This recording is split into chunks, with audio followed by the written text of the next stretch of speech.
It finally happened. Astrolabe was banned. Everybody saw it coming, and it actually happened. And this is the light. I don't know. I just see this as like the light of the bans. That's how we celebrate 70s. Anyway, I'm Mr. Siri, and I'm here to talk to you what this banning means for Hardened Scales.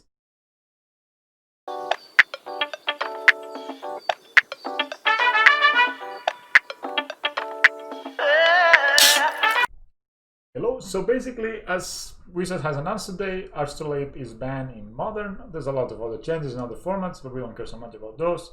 I'll talk a little bit about Pioneer at the end. But yeah, Astrolabe has been banned, and that means basically that all these multicolor good stuff decks get worse. Do they get sufficiently worse? Time will tell, but I wanted to have a look here real quick at some of the deck leaks as kind of think what is going to happen now to the format. So, they're just guesses, but I think the both red-green mid-range will get better because all of a sudden, Magus of the Moon gets better, Blood Moon gets better, and Pillage gets better. So their mana, since the mana of the most dominant deck is not perfect, those cards are actually mattering a lot more. And then I'm expecting Eldrazi to also dominate even a bit more, because maybe even Green Tron, because there will be not so much Force of Negation running around. And I expect maybe Dredge to go a bit down, because Dredge had actually a pretty decent matchup against the banned deck. And of course, the first weeks you should expect to see a lot of UR, Prowess, and Burn, because it's like what people normally default to when they don't know really what to play, and it gives just like fast wins. So I would recommend you, if you're going to play a tournament this weekend, have some kind of sideboard, maybe at a 4th Nature's Claim or a Weather the Storm for these matches that are trying to kill you very quickly. Yeah, let's have a look at some deck lists, see what's going to happen. So just I'm going to start by Bind Control. So yeah, Bind Control basically, this is a Yorion deck. Oh,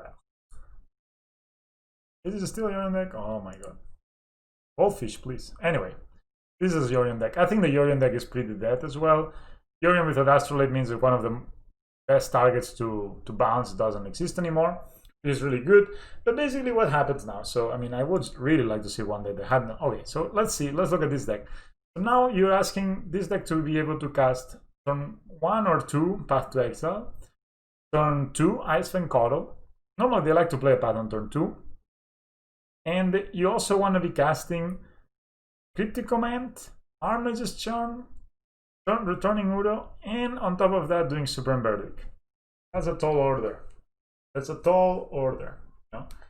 And yeah, they could play Abundant Growth, but Abundant Growth really sucks against Rose Quarter, Field of Ruin, and Pillage. So I don't think Abundant Growth will make up for the lack of Astrolabe. In fact, I think the Bind Controls decks will probably go back to being blue-white control decks.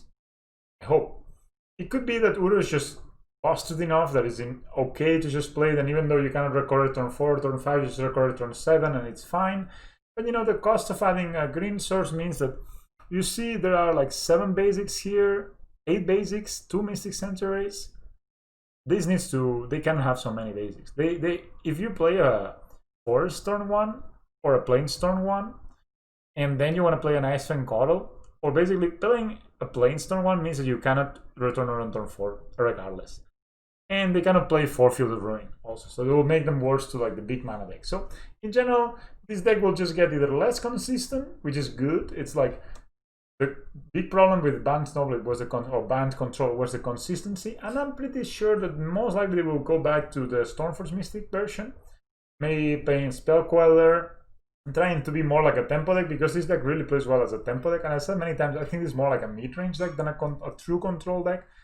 So maybe going back to like that sort of Stormforge Mystic, Icewind Coddle, But Icewind Coddle gets really much worse without Astrolabe. But we'll see. I mean, there's been some games I played against Control where they didn't have Astrolabe, and still Icewind Coddle by turn 3 was a Death Touch Flyer, the draw card, right? So it's really not a bad card per se.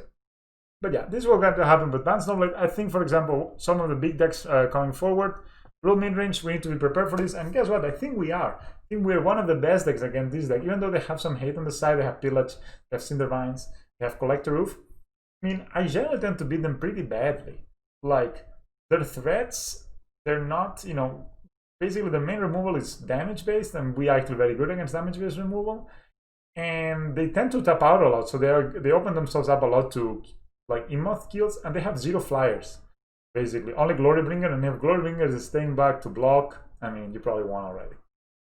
The regular mid-range is going to be a big deck, and we can beat it. John is going to probably like a kind of red, green, and black. John is probably going to be a big deck as well, but we still have Veil of Summer. If we see John just keeps going up and up, and I see the version with Lurus and Mishra's Vow is becoming really popular. Maybe that deck is hard to beat.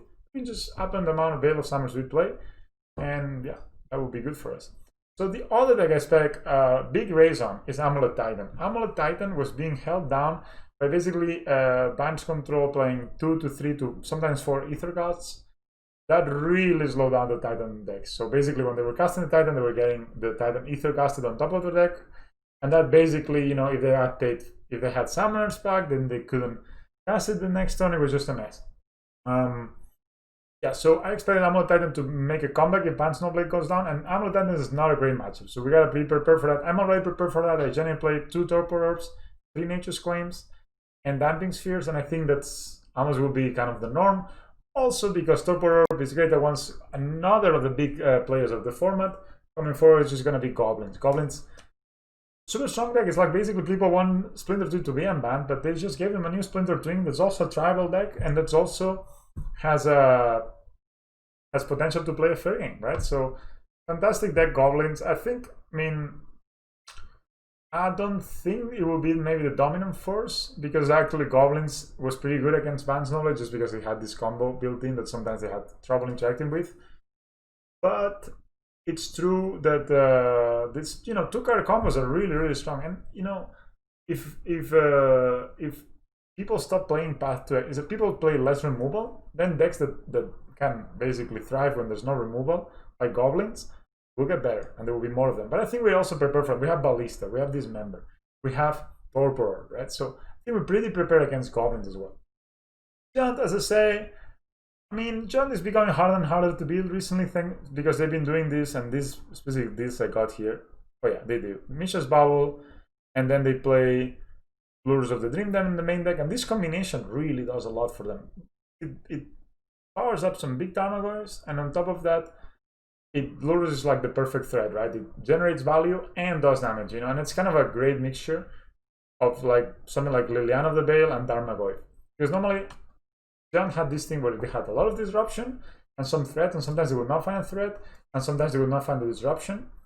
But Lurus kind of does it all, right? Lurus can both generate advantage and kill you, basically, and kill you and put them out of reach with the lifelink. Yeah, these decks definitely going to be bringing Relics of Progenitus versus John coming forward, because just the Mishra's Bubbles, they even play Seal of Fire, Roxa, Tarmogoyf, you know, all these guys, Brennan 6, all these guys kind of fall to Relic of Progenitus, so we should be playing it. And yeah, Blitz, what Magic Goldfish calls Bleach, basically blue, red, or mono red, Prowess, or Burn, those decks are going to be happening. Just be sure you're prepared for it. Make sure you bring in the Dismembers against Prowess, and make sure you bring in the Nature's Claims against Burn. Not the other way around, or you're going to be very sad. And yeah, finally, Drazitron, I think this deck will keep on getting better. I mean, this just got a super good upgrade in this Maze Mind Tome. Looks silly, but when you have 10 mana available, being able to scry every turn is just fantastic, right? And eventually, they can cash in it for some life. We can proliferate this, so if you don't want them to draw, you can proliferate it with Throne of Death, for example. So they are not able to draw or to scry, they just gain the 4 life. But in that way, maybe you don't want to give them 4 life for free, right? So yeah, it's a balance there. You need to read what is the situation. But yeah, basically that's it. And so let's talk a little bit about Scales. What's the situation with Scales right now? I mean, there were 2 decks that were on the top 32 of the Modern Showcase Challenge of this weekend. And make no mistake, that is the most competitive Modern tournament that has happened in a few months, probably, other than the Super Qualifiers perhaps, but there were so many of those. This deck, like this tournament, had some big stakes, and people brought their best decks, and Band Snowblade was legal, and there were 2 Hardened Scales in the top 32. There's one of them, and the other one you can also look up. It's gonna be, I'm gonna put the link down in the description, so you can see Hardened Scales could compete with Band Snowblade. I actually ended up liking my matchup against Band Snowblade because I played against it so much, and they almost never played against Scales themselves. So I felt I always had an advantage because he just felt confused. And I really like the Forest plus Darksteel Citadel combination, making their mana awkward, funnily enough. Because Field of Ruin is really really bad against those. Like if they Field of Ruin a Darksteel Citadel, you ramp and they basically they ram you for 2 mana, right? So it's really bad for them. So you'll get to see those matches when they release. They're coming one day at a time. I just don't have time to make so many videos that they will also carry on to my vacation. Yeah, this is the situation in Modern, and I think we can take advantage of it because Control in general, unless they adopt the Miracles route, they're going to be they're going to become the Miracles deck, which is a pretty bad matchup. But I expect that deck to be, doesn't really do so well against Veil of Summer and against these John decks or perhaps like the faster decks. They're actually not doing so good unless they get lucky with Terminus. Or they will become more like a Bans, normally more like Tempo deck that plays also Uro. Or they will just have be a slower version or like less consistent version. Regardless of the situation, we are already pretty good against them, and we're gonna keep being good against them. And then decks they're gonna be raising, which is Requiem midrange, most likely Goblins and Eldraziton. I think we have a pretty fair matchup against them. I would say even good matchup if you know the matchup really well, and you always know the matchup better than they know the matchup. And then other decks like Titan and combo decks, they could come up, but I don't think they will be necessarily on top of the metagame because. Amulet Titan probably loses a lot to Goblins, and it's probably pretty weak to the Thoughtseize decks in general. I have a feeling, I'm not really sure about this interaction, but I have a feeling that Jaunt and Requiem midrange have a pretty good matchup against Titan. So if those decks raise, I don't think Titan will be over top of the metagame, but there will be more Titans because Aethergas was really beating for it.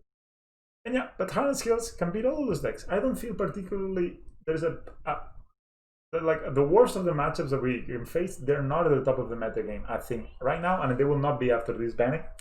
And one of the worst matches, which was Sultai and Bant, it got a power down, so I think we are actually looking great. But yeah, I will finish this by talking a little bit of what I think of the Pioneer format. I think there was a mistake that they didn't ban some of those combos. I've been looking at the deck list. I mean, out of the top 8, 5, 6 decks are combo in the Showcase Challenge. The eliminators are not firing. It just doesn't make sense, I don't think it makes sense to have a format defined by combo decks. Like, you can have combo decks in a format, but they shouldn't be defining the format. And they do it in such an efficient way. They have cards there that are banned in Modern, like Week Through Time, which is just crazy to me. And I really was looking forward to, because I really like this green-white deck that I played in Modern. And then I realized most of these cards are actually available in Pioneer. So why not just play it there, right? So I was looking forward to them banning all these combos because I really don't have the patience to sit down and see my opponent invert the library all the time or do the Lotus thing where they generate a ton of mana and then they draw the whole deck and they touch this Oracle me. I mean, I don't play for that, I don't think that's the kind of magic that people want to see. That's the kind of magic I want to play. And it feels like if that will be what we were playing against most of the time, then I'm going to probably not explore the Pioneer matchup, Pioneer world with Hardened Scales yet until they finally decide to ban some cards. But Historic looks pretty fun. I don't know if there's an artifact deck in Historic. Maybe you should just check it out. But for now, Modern's not going anywhere. That will be the main content of the channel. And maybe from time to time, we'll be playing some other decks that I enjoy. I enjoy playing Requiem midrange, even though probably there's a lot of people playing it, so maybe not so interesting. I also like Yakmoth. I have a Brood I want to try that's with Urza. There's a few of these decks that will be coming up. But yeah, anyway, these are my thoughts. I think we're still in a really great position now in Modern. As I said, 2 decks made top 32, and that was a competitive event. It was not. I didn't play against a single deck which I was like, ooh, man, you brought your brew to this. No, they were like competitive. It was like 9 rounds, and there were 320 players. All of them had to have qualified, so there was no way that somebody had never played an MTGO to join. You had to have qualified through the preliminary or leagues. So yeah, I think if you're playing Scales, you're in a good spot right now, and you will take a lot of people by surprise because they're not respecting the deck. People are not bringing in enough hate, and we can take advantage of that. And hopefully we don't get too good because we don't want to see like people packing up 4 collector's oops in their decks. That would not be fun. So win, but not a lot. I also want to keep winning. Yes. With that said, thanks a lot for watching. I'll see you next time.